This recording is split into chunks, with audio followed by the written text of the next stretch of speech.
Então, muito bem, vamos fazer aqui mais uma gravação, falando um pouco mais a respeito daquelas dicas de estudo que eu havia dado para vocês na gravação passada. De fato, eu falei muito na outra gravação, deu quase 2 horas, acho que foi 1 hora e 40 que eu falei, e eu justificava o porquê da gravação, que o Ricardo Almeida deve ter colocado aqui ou no YouTube, na forma de gravação mesmo, ou no SoundCloud, por aí no Facebook você pode encontrar.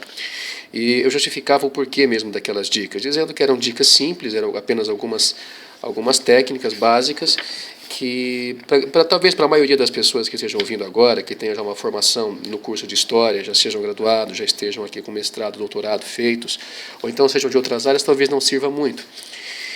Mas no caso dos alunos do primeiro ano, aí já é uma situação um pouco diferente, é um caso especial, porque eu acho que realmente existem dificuldades que precisam ser sanadas no primeiro ano, dificuldades que às vezes permanecem no segundo, no terceiro, no quarto ano de História, contando que no curso de História você tem 4 anos. No outros cursos você tem 5, 6, enfim. Mas no caso do curso de História é assim. Então essas dicas são apenas alguns lembretes, algumas técnicas bem básicas mesmo, que às vezes os alunos eles não sabem. Eles podem ter acesso até a alguns livros de metodologia da pesquisa, de técnica, de leitura, de como absorver a maior quantidade de conhecimentos, a maior quantidade de informações num livro, mas de repente isso acaba furando. Você nem sempre pega a unidade daquilo que você precisa para aprender a maior quantidade de informações de um livro. E eu falava a respeito da leitura de cada página do livro, com o objetivo de você absorver o máximo de conhecimento sobre aquilo. Ou seja, ler aquela página tentando contar para você mesmo o que é que o autor escreveu ali naquela página, contando com as suas próprias palavras. E nessa gravação aqui eu vou tentar dar um exemplo mais claro, mais prático mesmo de como isso funciona. Lembrando que, para você fazer isso com êxito, você tem que estar realmente disposto, disposta a ler aquele livro, tem que estar realmente com interesse de entender aquilo que o autor está dizendo, você tem que ter um comprometimento com aquilo, estar envolvido totalmente com aquilo ali, ou o máximo que você puder. Se você tentar fazer isso sem querer ler, sem querer se informar, se naquela não é a sua praia, não vai funcionar realmente, ou o nível de aproveitamento será muito menor do que o esperado. Eu pego como referência aqui um grande livro do historiador Peter Brown, A Ascensão do Cristianismo no Ocidente. Aqui é uma tradução de 1999 pela editorial Presença.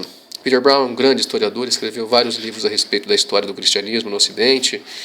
É um historiador muito respeitado, há vários e vários livros que ele escreveu que são utilizados nas universidades por vários professores de medieval e de antiga também. Ele fez uma biografia de Agostinho, de Santo Agostinho, enfim, ele tem uma série de trabalhos voltados para a história do cristianismo e para a formação da cultura cristã no Ocidente. Eu tomo aqui como referência o livro dele, A Ascensão do Cristianismo no Ocidente, com a tradução de Eduardo Nogueira, revisão de Saul Barata, uma apresentação do grande historiador medievalista francês Jacques Le Goff. Eu pego aqui uma página, eu vou ler a página para vocês verem como que funciona isso na prática. Eu pego logo aqui o prefácio do autor para que vocês tenham um pouco mais de facilidade, porque no prefácio ele faz uma espécie de apresentação. O prefácio, algumas considerações iniciais a respeito do caráter da obra, do trabalho que ele teve, como ele começou, a quem ele agradece, das características gerais da própria estrutura aqui da obra, o que o leitor pode esperar do livro, enfim, uma série de considerações iniciais que o autor faz aqui nessas páginas. O prefácio pode ter 2 páginas, pode ter 20 páginas, mas é sempre aqui apenas uma apresentação básica do que você pode esperar do livro e, de certo modo, também do autor, né? Então, eu vou ler essa página aqui, que não é uma página inteira. Aqui nós temos aqui o prefácio, depois um espaço abaixo do título, aqui prefácio do autor, e dois parágrafos. Lerei então para vocês agora esses 2 parágrafos e depois eu vou tentar fazer aqui na prática aquilo que eu falei na gravação passada. Eu vou ler e depois comentar com as minhas próprias palavras aquilo que eu li, para você ver como que isso funciona, tá bom? Então vamos lá. Estou aqui na página 11, no começo do livro A Ascensão do Cristianismo no Ocidente, do Peter Brown. Prefácio do autor. Vamos lá. Esta obra procura contar de forma própria uma história cujas linhas gerais são já bem conhecidas. Trata-se da história do papel assumido pelo cristianismo nos últimos séculos do Império Romano, do ajustamento deste à era pós-imperial na Europa Ocidental e da formação de uma cristandade ocidental com características específicas através da lenta junção das antigas regiões interiores do Império Romano do Ocidente aos territórios não romanizados do noroeste europeu, da Alemanha e da Escandinávia. O seu tema principal é a cristianização da Europa Ocidental, desde o aparecimento da Igreja Cristã no Império Romano e a conversão de Constantino, em 312, até a adoção do cristianismo na Islândia, no ano 1000. Segundo parágrafo. Tratar um tema tão vasto em espaço tão curto impôs, a cada passo, algumas renúncias deliberadas. Espero que os leitores compreendam as preocupações centrais da minha narrativa e que, tendo-as em conta, perdoem as muitas lacunas a que essas preocupações me forçaram. Desejaria, porém, referir-me a algumas delas. Apesar de este livro tratar principalmente do cristianismo, não é um livro sobre a Igreja Cristã. Constitui, em vez disso, uma tentativa de estudar o cristianismo do final da Antiguidade e de inícios da Idade Média, à medida que ele encontrava situações diferentes e ambientes em mudança e se ajustava a eles. Daí a vastidão geográfica tratada na obra. Em diversas ocasiões, tentei ultrapassar os limites da Europa, dizer algo sobre o cristianismo de Bizâncio e da Ásia, mesmo que apenas para sublinhar, através do contraste e da comparação, os destinos bastante diferentes das diversas formas de cristianismo que se desenvolveram mais perto de nós, no Ocidente. Rapidamente aqui, você terminou de ler. Você vai lembrar mais das últimas palavras que você leu, das palavras que estão no último parágrafo. Então, se você tentasse explicar isso com as suas próprias palavras, você poderia falar que aqui o autor ele faz uma apresentação da obra, como é comum no prefácio. Ele afirma que a preocupação dele é tanto a história do cristianismo na parte oriental quanto na parte ocidental. Ele toca na questão da conversão de Constantino em 312, na formação de uma certa cultura cristã no Ocidente e também no Oriente. Ele também aponta aqui qual que é o tempo que ele privilegia na sua abordagem, que vai desde o processo mesmo de formação dessa estrutura cristã, mais consistente, né, inclusive materialmente, a partir do Império de Constantino, até o cristianismo na Islândia, até a expansão do cristianismo até a Islândia por volta do ano 1000. Né? E ele já anuncia aqui quais são algumas das suas prioridades logo nessa primeira página. Ou seja, eu acabei de fazer aqui um breve resumo daquilo que eu absorvi. Eu poderia falar mais, até porque eu já li a respeito. Né? Obviamente, por razões muito óbvias mesmo, você, sendo professor numa área, você vai saber o mínimo, o básico daquilo. E quando você lê essa página, você já traz à sua memória uma série de inferências, uma série de relações com outros textos que você já leu, relações com outros autores que estão ali conversando com você, ao mesmo tempo em que você lê aquela página daquele autor. Então, sem precisar olhar na página, eu meio que já fiz uma espécie de resumo desta primeira página, aquilo que você pode fazer. Então isso, na verdade, embora seja difícil no começo, pode ser mais simples do que parece. Né? E outra coisa que você poderia complementar aqui, eu não estou olhando na página, né? Mas de repente você fez esse comentário, deu aquela resumida de 5 linhas, 7 linhas, falando, aí depois você lembrou mais de alguma coisa, fale sobre aquilo também. Né? Ou se você está num lugar que você não pode abrir a boca, num lugar público, onde você não pode falar, fale mentalmente, converse com você ali na sua própria cabeça mesmo, imagine aquilo, imagine como se você estivesse falando. Né? Ele justifica também, voltando aqui à página, por que ele tem esse enfoque assim, mais geral, porque houve uma longa expansão do cristianismo tanto no Oriente quanto no Ocidente, por isso que a abordagem do Peter Brown, ela pervade grandes partes da Europa. Então veja, se você é um aluno de primeiro ano, se você pegou isso já de cara, você já pegou muita coisa. Isso aí já é uma explicação que você pode inserir num seminário, numa apresentação e numa prova. Está entendendo? Então essa foi a primeira página. Né? Na segunda página, por exemplo, aí ela tem um pouco mais de linhas, é um pouco maior, já é uma página normal. Eu vou ler aqui a segunda página do prefácio para ver como que essas informações se correspondem, ok? Vamos lá.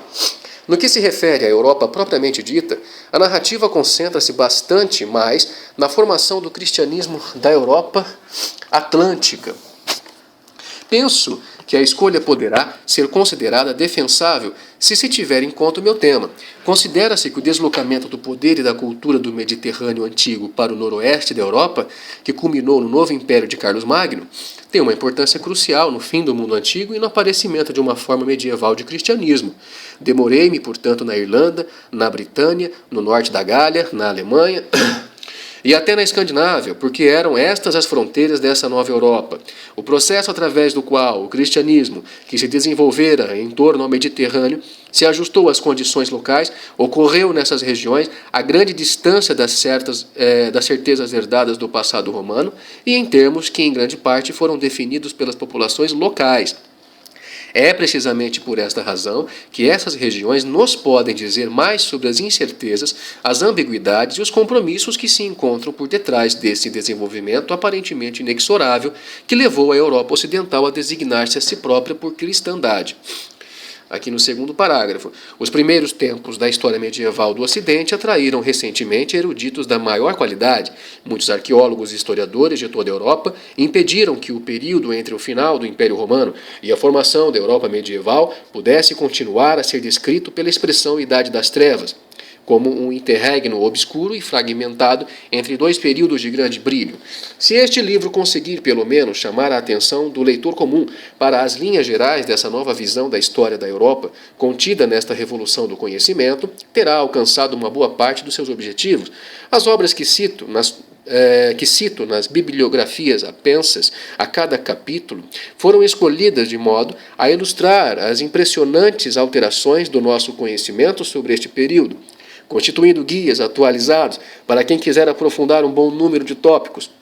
Pessoalmente devo muito a essas obras e julgo que terão o mesmo efeito sobre o leitor, mas elas recordam-me também os meus amigos e mentores, sem cuja inspiração e amizade continuadas nunca me teria aventurado além dos finais do Mediterrâneo e do Médio Oriente antigos, os meus prediletos, para vaguear um pouco pelos novos e excitantes territórios para onde o tema da cristianização europeia arrasta inevitavelmente o erudito curioso. Então, na segunda página, ele já complementa aquilo que ele escreveu na primeira, justificando, inclusive, por que ele tem esse enfoque, inclusive geográfico tão grande, por que ele analisa o cristianismo se formando ao longo de toda a Europa e também grande parte do Oriente, cuja análise do próprio Peter Brown pervade. Ele justifica porque ele vai então até a Britânia, a Gália, né, a Islândia, aquelas regiões mais ao norte da Europa, né, noroeste, enfim.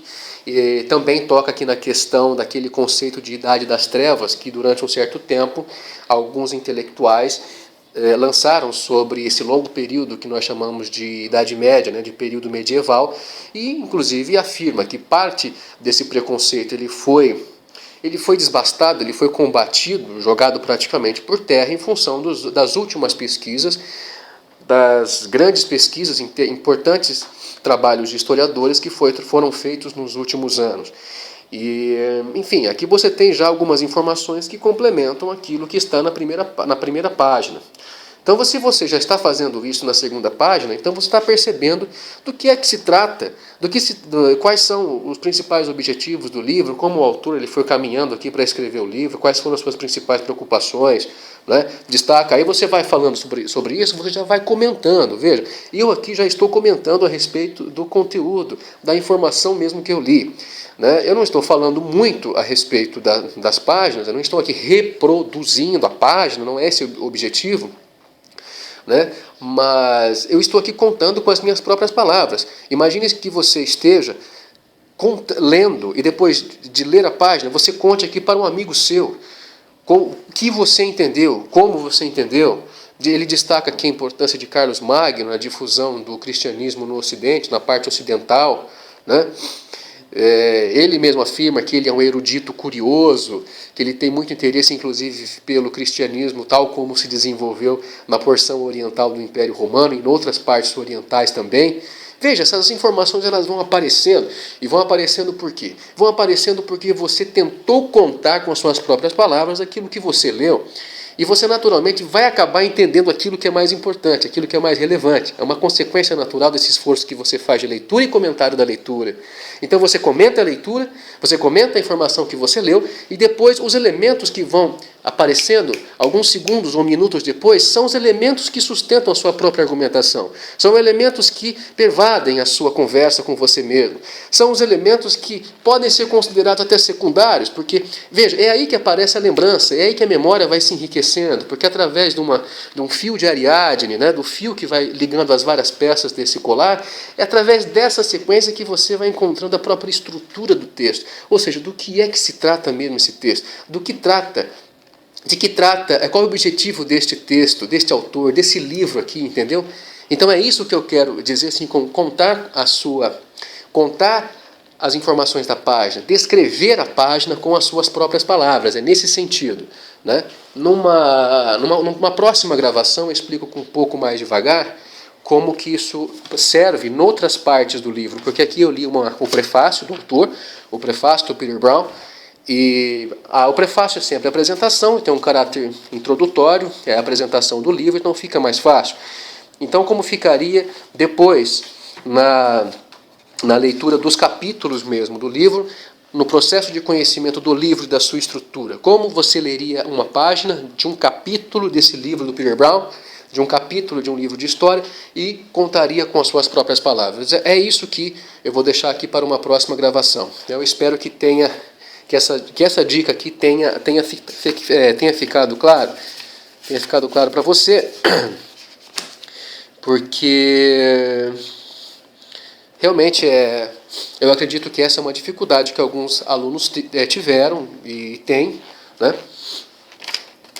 E uma dificuldade que eu também sempre tive e venho tentando superar. Ok? Então até uma próxima gravação, na qual eu posso oferecer mais algumas dicas, ok?